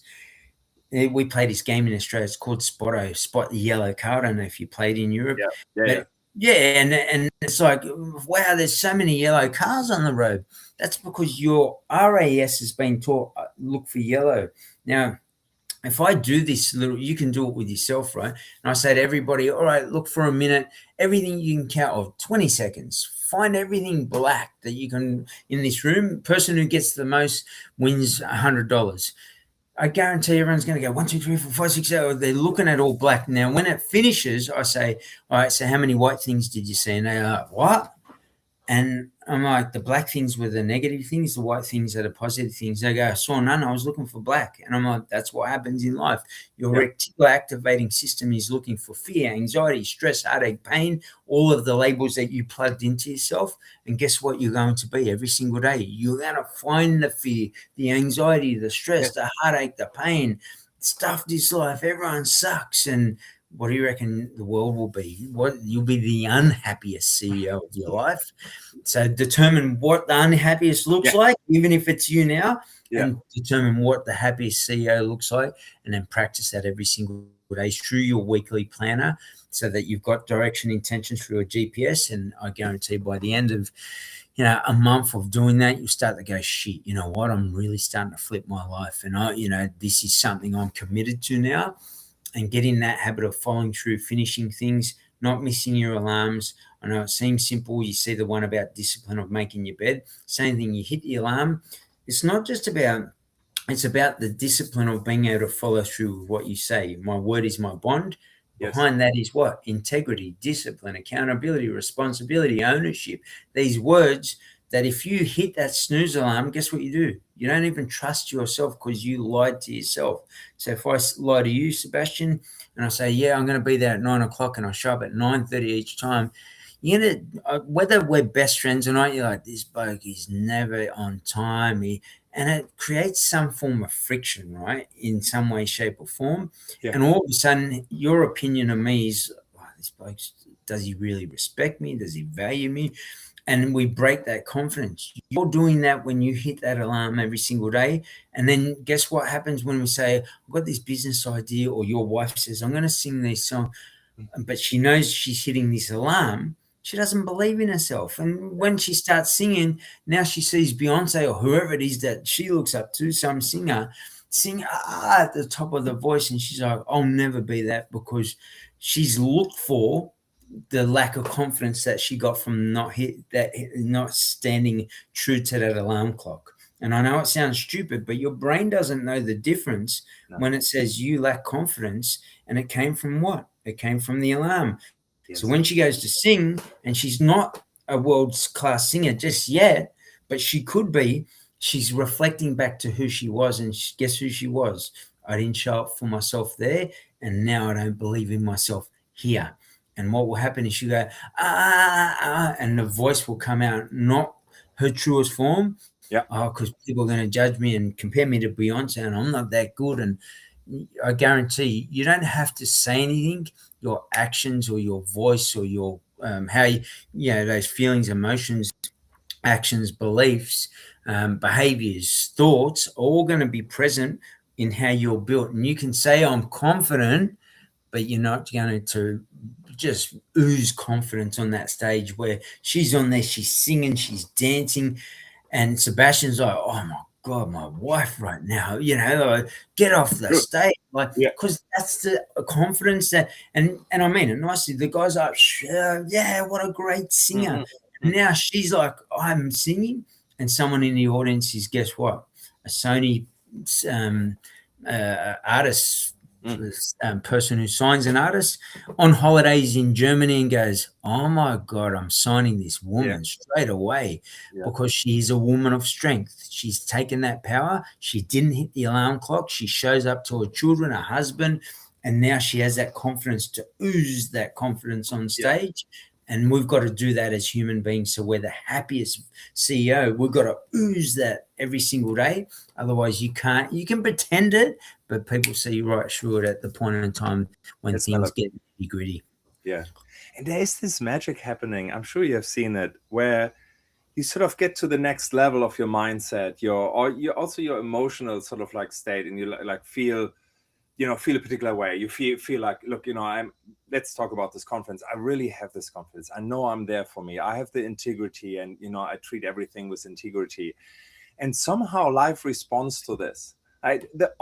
Sometimes you can't logically explain how opportunities and connections come along, or the next book that you read is like, wow, this really changed my life again. But there is this magic, and I found that always really encouraging, and like to share that also with people that's like, how do you get where you are? And, like, how did ever Jeffrey get to that when he came from there? But the reality is, like, because you got to work on yourself. You really do. But this magic, have you thought about sort of that spiritual component of that? Because to me, it's more of the same. Luckily nowadays, more and more science can back stuff up. Like you said, like with the DNA, like you go generations down. Back in the days, it was all probably called spiritual stuff, and not really real. But like, what's your framework around that? Because I found it helpful to start looking into that as well nowadays. Rather, like, even we talked about challenging your narrative and your story. When you talk about spiritual stuff, woo-woo, it's all woo-woo. I'll give you a great example. Why is it woo-woo? Because we can't see it. Everyone agree? Like, connect to the spirits, right? People are like, oh, what a load of crap. But then we'll believe in Wi-Fi, which we can't see. Everyone's like, oh, my phone's not working. I need to move it. And Wi-Fi exists here somewhere, so I'm going to move until I find it. Yeah. You will not find spirituality until you actually connect to it, which means you got to turn on your router or whatever it is to connect to that Wi-Fi of that spirituality moment. We use 7 principles, and I call it 7 by 7. So these 7 things I put into one for each day, and I work on the one that's I'm not strong at. That's on my Monday, and then I build into. And when I say I'm not strong at, I wouldn't say I'm not strong at. The one I want to strengthen most goes into Monday. Why? Because I'm speaking that into power, not lack. I'm the one I'm not strong at. So I'm putting myself down. I wouldn't do that, right? But I explain that on this podcast. So, and you can write these down: emotionally, spiritually, culturally, physically, psychologically, financially, and educationally. I can't believe it. Because I still like those reset, man, you always go through it. And I've got to do it like this. So I'm actually, that's financially educated. And you'll do one on each day. So one thing around, say, educationally, and you're reading that book as an example. It might be a podcast to someone else. It might be standing with someone and saying, hey, you're in business. How do you start, Sebastian? Simple question. You've learned one form of education on Monday that you didn't have, that now becomes a part of your DNA. Second one, let's say emotionally, I react to everything. Let's learn about emotional regulation. Where does that stem from? And maybe watch a TEDx talk, emotional regulation. So, just to be clear, if you go on YouTube, there's 7 to 14 minutes, and they're blokes like Sebastian or whoever it is that have done many, many years in a field where they might have 40 years worth of study how to sleep better. Isn't a great example. There's a great podcast. I think it's 14 minutes. And his 40 years of study, I've plugged every one of those recommendations into my life. And I sleep unbelievable, right? Phone outside the bedroom, no TV, darkness, etc., etc. 5 hours or less of sleep, based on this information, means that you decrease your immune system by 75%. So you can grab this and plug it straight into yourself on these 7 principles, and I plug them into 7 days. So that's your 7 by 7. And that means that you've got real solid foundation around these things. And one of the hardest ones is spirituality. Yeah. And when people do things where we're saying, you got to connect to the spirits, and people are like, man, get out of here. As Aboriginal people, we have what's called dream time stories. So they're from out of this context, but the stories all have, even the rivers, as an example, were made by the serpent snake, and the serpent snake had a story behind it. And once you sit and learn, they're all the values and principles of life. All our stories, I sit there and go, wow, we're actually really smart. We learn how to turn the environment into stories that protected our values. And once we understand that, now you've got some really high substance level of operation. And every single day, that spirituality, I can't tell you, it's very hard to connect to when you don't allow yourself to do that. So breath work, even sitting in the sauna, people have thoughts, but they will never challenge the thoughts. Why am I thinking about life isn't good, or I can't do that, money isn't everything? You'll never challenge it. People go, that's who it's just life. Life will be life. And no, it won't be. As long as you accept it, you aren't designing it, and therefore you'll just be it. And to do that, one of the hardest things to do, I reckon, on this planet is to connect to yourself on a spirituality level. So if you're doing breath work and you're connecting to, then you are at the deepest form of, because you've let go of what sits you within here. And if you haven't, then you haven't spiritually unpacked what's not spiritually yours. Sebastian said, I'm not good enough. The judge told me I'll never make it to 18. If I don't unpack that, I'll spiritually always have a soul that says that I'm confident and I can be anything I want, but I always carry the judge's comments. And as long as you do that, you can project it, put the bank robber mask on, I'm confident, I'll do anything.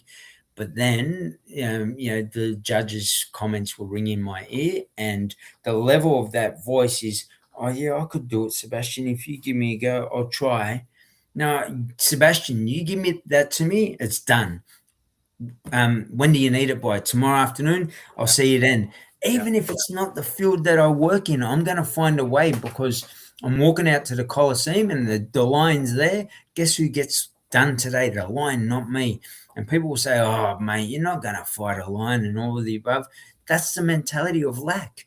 What, do you just walk out and say, eat me? Or do you put up a fight and do something about it? And if so, what's the fight?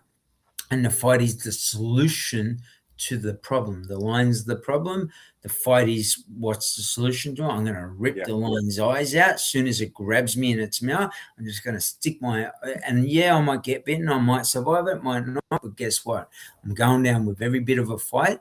And if we have that much fight in our life for the happiest CEO of our life, I guarantee life's going to work out really well for yourselves. Love it. Hey, we have some quick fire questions that we normally do at the end of a podcast, and I'm really grateful for all the time you spent with us, because these insights are amazing. And I actually haven't read your book, but it's definitely now on my radar. You have more to books? It'll come out this year. So we'll do a big promo, and people will be able to get to that. And awesome. Love it. Yeah. No, I think it's so valuable. And gee, you really you've had quite a journey, and it's inspiring, and it excites me that this knowledge is out there, and you're promoting it so broadly, because it really is an opportunity for anyone. Anyone could do that. It's not something that, it's just for privileged ones that stumbled somehow on a little bit of advice and ignited them. And so, talking about advice, what would you say is sort of like the best advice that you have received? And I'm sure you have received a lot, but what would come to mind today? Probably, my grandmother taught me something when I was young. She was a huge influence on my life, and we're sitting at the top of Everleigh Street. We lived at 88, so I could have said it was a bad time. I looked at everything. Every lesson was a blessing. 88 is infinity, the 2 8. So I was like, add another one, and I'm a bundle of wealth, and I'm gonna be the third 8. But what she taught me, we were sitting there, and she had emphysema, and I just I looked across, and she goes, "Are you all right, son?" And I said, "Yeah, I'm all right." And she goes, "Don't be the man sort of thing.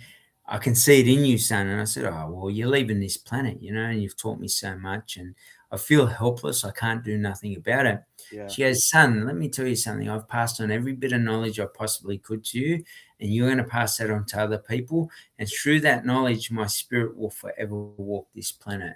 So if you understand that, and you have that legacy, it's not about, I'm going to leave this legacy so Sebastian thinks I'm the best and coolest dude on this planet. I'm doing it because I'm the happiest CEO of my life, based around how I wanted to live my life. And through that, what you don't gatekeep and pass on to other people, which means I give you everything. Here, have it all, Sebastian. It goes on to your 5 kids and your wife, and maybe your wife will be that world-class singer that we all sit and go, "Oh my God, what a great singer." And then her husband, Sebastian, I'm like, "Oh my God, that's Sebastian's wife." And because of you, I learned this, and I passed it on to her, and it broke her lack of confidence and put her into confidence, from lack to abundance. That's why, for me, probably the biggest lesson I've ever learned off my grandmother. Your knowledge becomes power, but one thing I stacked on that and I learned from that was knowledge isn't power without application. So as much as we've passed on today, and you spoke about sometimes you got to get out of it, some people go, criminal, what am I going to learn off a criminal? Those that have stuck around, no doubt you've learned plenty today. Be able to extract that information and use my grandmother's teachings of that knowledge will forever walk this planet through the people we pass that on. And it's the greatest lesson I've ever learned, probably in my whole journey of life. Love it. How do you start your day? Do you have a particular routine you follow every day, or do you mix it up? I got to one thing. Our body, our lives love comfort, but so I do all the standard stuff in general. But I do 100 workout every single day. And I started in jail, and it was 100 push-ups. Then I'd get up. It was a 500 workout, but it was 100 workouts. So you do 100 of each thing. So 100 squats, 100 push-ups, 100 you shadow box. Why? Because when the cell door opened, you never knew what was coming through that door. So I was warmed up before they came through. And that 100 workout I still do to this day. And people go, you can do 100 push-ups easy, straight, right? What are you doing? It's the discipline. It's the accountability. It's the responsibility to my quality of life. It's the ownership of who I say I am. It's the integrity of my word being my bond, if that makes sense. So I have those little things, and I go through pretty much, most of the stuff that a lot of people do. One thing I would say is don't spend, for me, I learned about saunas and the highest level of what can get a great result out of in a short period of time. Do that. Read 1 page of a book. If you can't read 10. Listen to Audible while you're on the train. People blow me away. I don't have time. How much time? Where do you work? Oh, in town. How long does it take to get there? Hour and a half. Do you take do you listen to podcasts? And they go, oh, where do I do that? I go, so how long have you been working there for? And they go, 5 years. I go, so for an hour and a half back, you haven't listened to anything. They go, no, I sleep. And you can see why. And I mean that nicely. Yeah. I'm just like, you got to find these little routine or things that make you who you are. But one thing I do in all of that is the discipline of that day of rolling out and doing different things. And then one thing I do every single morning is make sure I've already got my to-do list from the brain dump the night before, and that becomes a non-negotiable. Yes. Don't. If 8 to 9 is my training time, you will not contact me. I don't care if it's my kids are on. I'm on Do Not Disturb. My kids are in there, or people that ring me. If it's absolutely urgent, if they ring, I know it's urgent. If not, everyone else gets blocked out. We don't do that enough. Hey, John, yeah. And then you're sitting on the phone in the gym for half an hour and you miss your workout. Don't do that. I'd say that to everybody. Add the 100 workout if you want. And by all means, just do some body weight stuff. And it's a good way to kickstart your blood flow every morning. It's a good way to stay disciplined to yourself every morning. And it's just a simple thing. And I usually get straight out of bed and get straight into it. And that's just how you start your day on a real high. And just learn those things. If you aren't working out at the moment, maybe aim for like 5 reps of squats, 5 crunches, 5 tricep dips in your homes, those sorts of things. Push-ups off your knee. Do 1 today and aim for 2 next week. Those sorts of little small incremental changes. But that 100 workout, it's just don't think of it as just a workout. It's the discipline, accountability. Find your own words for it and then plug that in, and that becomes a part of your DNA. And if you're responsible to you, you'll be responsible to your business, your partner, your life, your kids, your grandkids, whatever it is. And I guarantee life will be so much better for you. Yeah. Thinking about early gym routine, you have to stack the odds in your favor. And I remember one of those hacks and habits is like, some people actually say, look, if you find it all too hard to get into that flow easily because there's so many steps in between you and the gym, sleep in your gym wear, put your runners right next to the bed and just be ready. It's like, this is true for many things, but it's a small example. It's like, man, this is genius. Yeah, just take the friction away, eh? And I'd say that to everybody. Make like that. That's what I do every morning. These small 1%ers. I call them 0.1%ers. Yeah. And it's just like listening. I've got a speaker in my shower, a waterproof speaker. So I turn on a podcast every single morning and I have the shower because I'm already having a shower. Then I stretch in the shower. Don't stretch if there's all soap on the ground, and just be careful. Don't go doing 1-legged squats and end up through the glass or something. Like I've got that in the thing. So, and then I'm stretching at the same time while I'm washing myself. So maybe my calves, which then translate into my hamstrings, into my lower back, and I've got lower back pain. Why not stretch your calves? Grab your quad, stretch your quad. These sorts of things that you can stack, as you suggested, Sebastian, very important that you don't just turn on the coffee. Most people turn on the coffee and stand, wait the jug and wait there for their coffee. Do squats until it boils. And don't stop. So you might go 28 squat, 2 squats between the first. 2 years later, you're at 28 squats. 10 years later, you're at 56 squats. Yes. And that's those small incremental efforts, and their daily deposits become huge impacts of your life. That little rock that goes into the bomb becomes a big wave that ultimately becomes the tsunami of the life that you truly want. And that tsunami of the happiest CEO coming over and splashing down into your life creates the life you truly want. Love it. It's not a race. It's a marathon, I always say as well. And it's like it's consistency in these types of things. Just amazing. You mentioned one thing really quickly, friction. Take away all the friction. So if you have to, not even joking, sleep in your workout clothes, get up, do the 100 workout quickly, like get the blood flowing, run a spot for a minute if you want to get your blood flowing because you couldn't be bothered at the gym. I guarantee do it for 1 minute, even box like this, 1 minute. Yeah.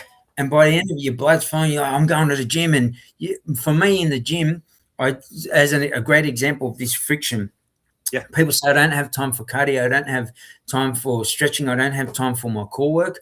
I'll do a set, say squats. Then I'll stretch in between set. I'll do the next set of squats. I'll then skip at the next one for 60 seconds. I'll do the next set. Then I'll do, let's say, the ab wheel or crunches, some form of core work.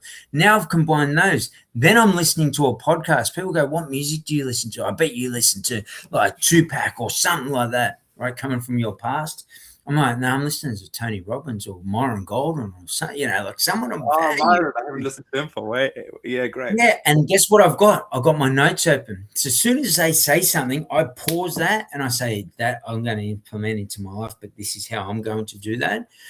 I'm going to do their way, but now I'm going to add what I call a layered approach. So I want to add one more part to that so it becomes substance in my life.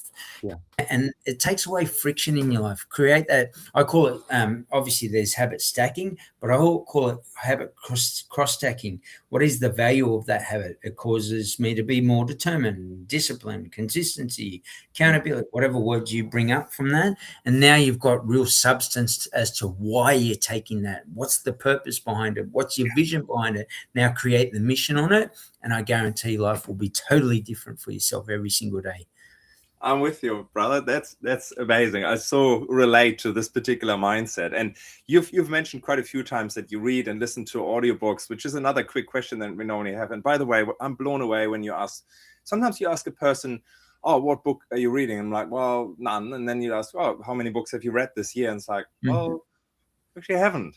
And and sure, your education comes from all sorts from many different directions. But to me, it's such a gift because nowadays books are either for free or they're not really expensive. You can, as you said, you can listen to it on the train, even while you drive. You can listen to it. That's certainly my way of absorbing it, taking notes. What's one of the books that you that stood out for you? I know there's so many good books, so it's quite a big question, but like a couple of influential ones that you say, like, these are my go-tos. I always recommend these types of things. Yeah, I take you back to something you said. Sometimes we'll read a book and it won't land at that point in time. You come back in life and you're like, oh my God, that changed my life. And there was a sequence last year I went through. And it was almost like I learned this and then I went to this next conference and it stacked on top of that. And then it went like this. And the book I was reading and I was like, oh, wow, I'm so aligned with who I am.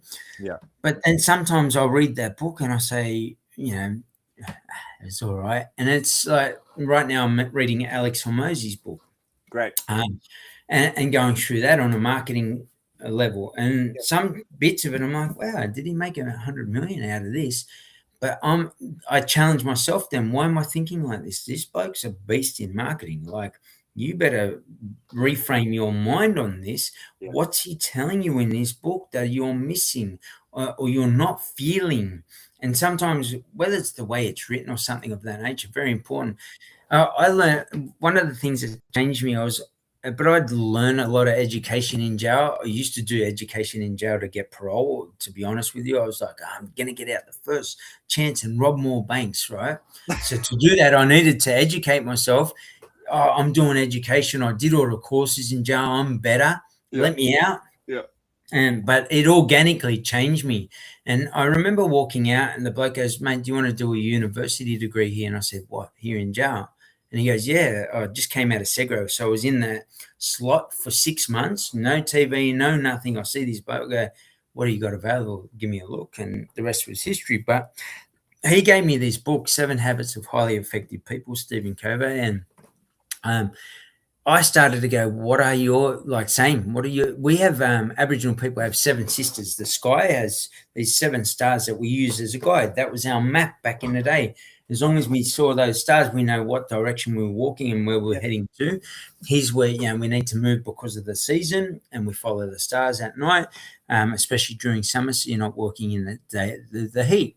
Yeah. And those 7 habits, 7 sisters, wow, oh my God, how did they know? I was, so it's an alignment for you. It's very hard. Then I read something like Man Up by Bedros Keuilian, and it was just like, grab your balls and stop making excuses. And it was like, oh yeah, that relates to me. But a female might say, oh, that's disgusting. Grab your balls. It's the mentality that was the key message sort of behind it. Yeah. And he gave some great strategies in that book too.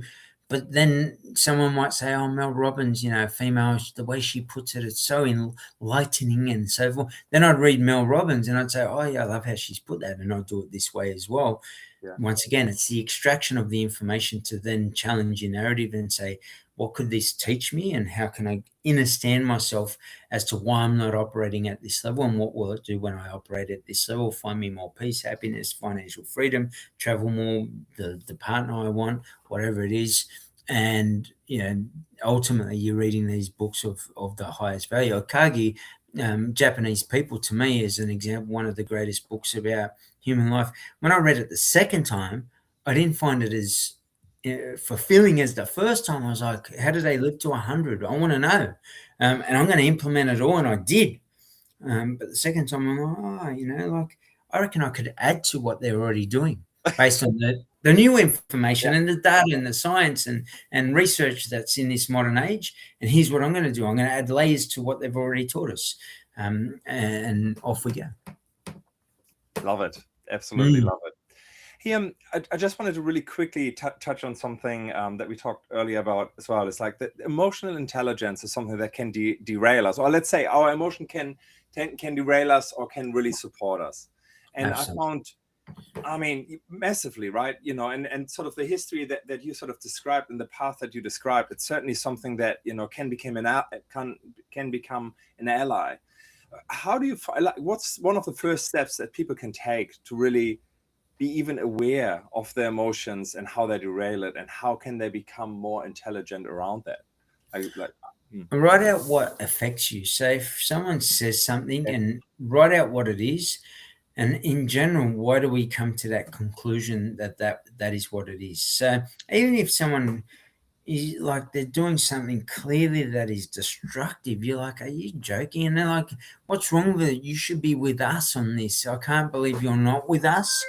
It's more the ability to be able to say to, what I am finding is I'm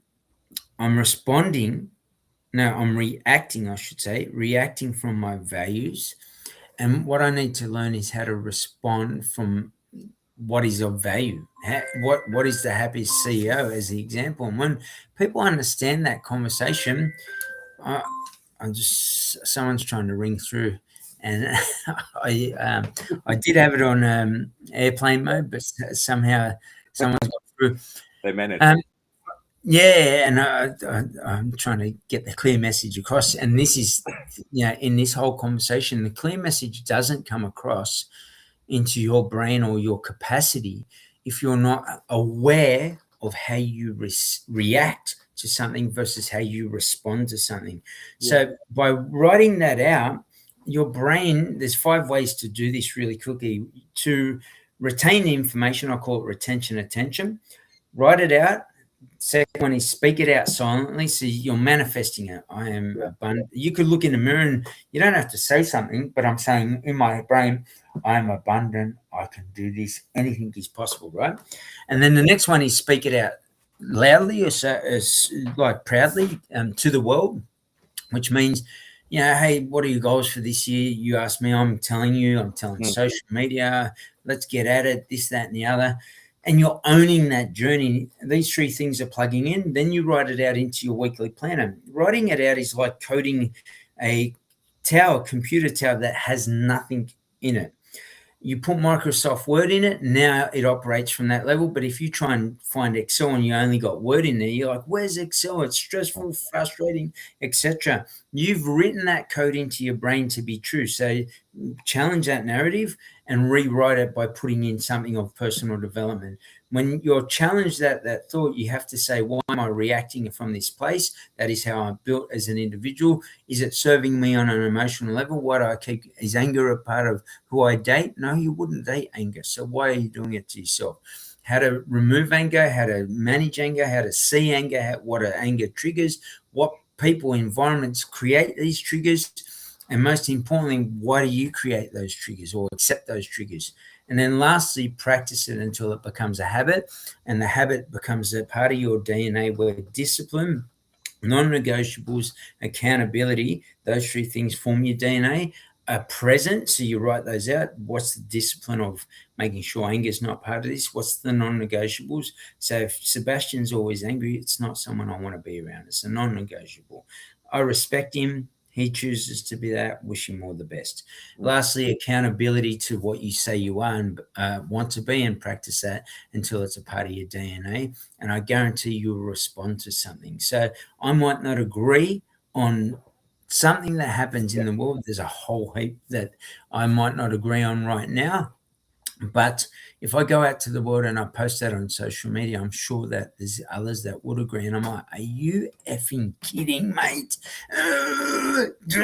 Keyboard warrior. And for what?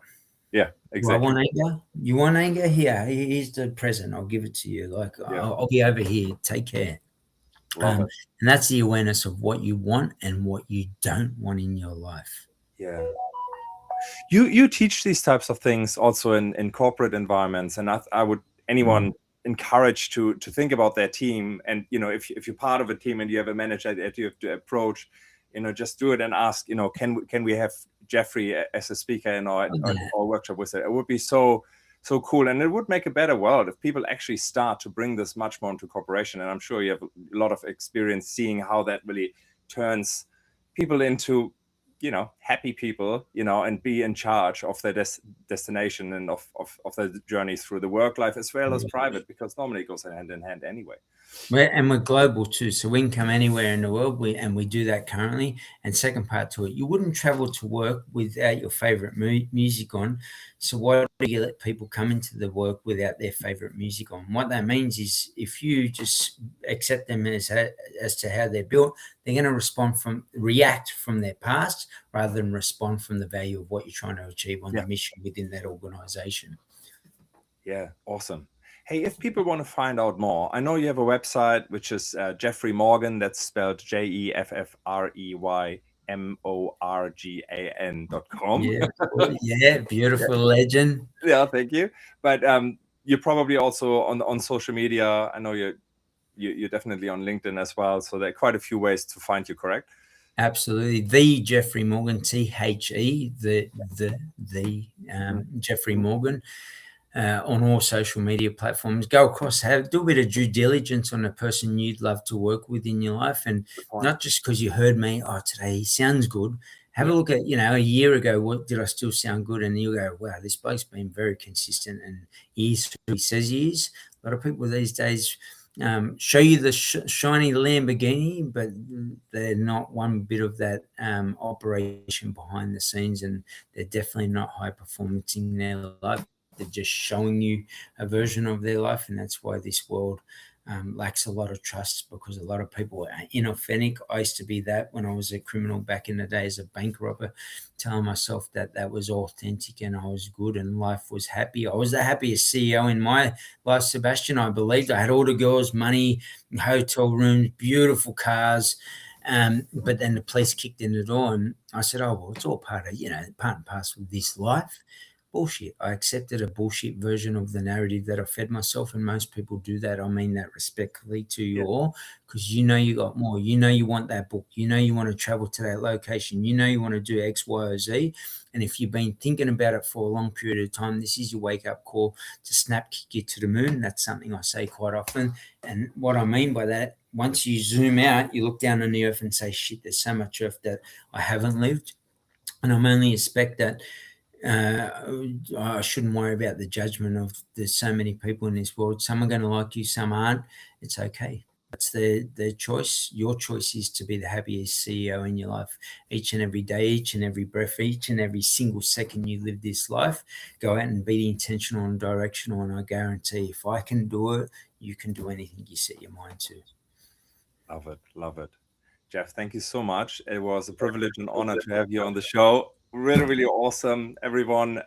Jeff Morgan, look him up. I think you can really shift your life by just following him. can't wait until the book is out. I would definitely look out for it and read it. And thank you for all your wisdom and all you do. I really appreciate it. Thank you, Matt. It's been a pleasure, and I thank you for being away from your 5 kids and your beautiful wife, no doubt, that you've spent some time with me. And I always be grateful and blessed for those that give you their time, energy, and effort. When you tee off into life or tee off into an environment, remember that circle. Make sure that you respect that space. Big love, people. Bless you. Wonderful. Thank you so much.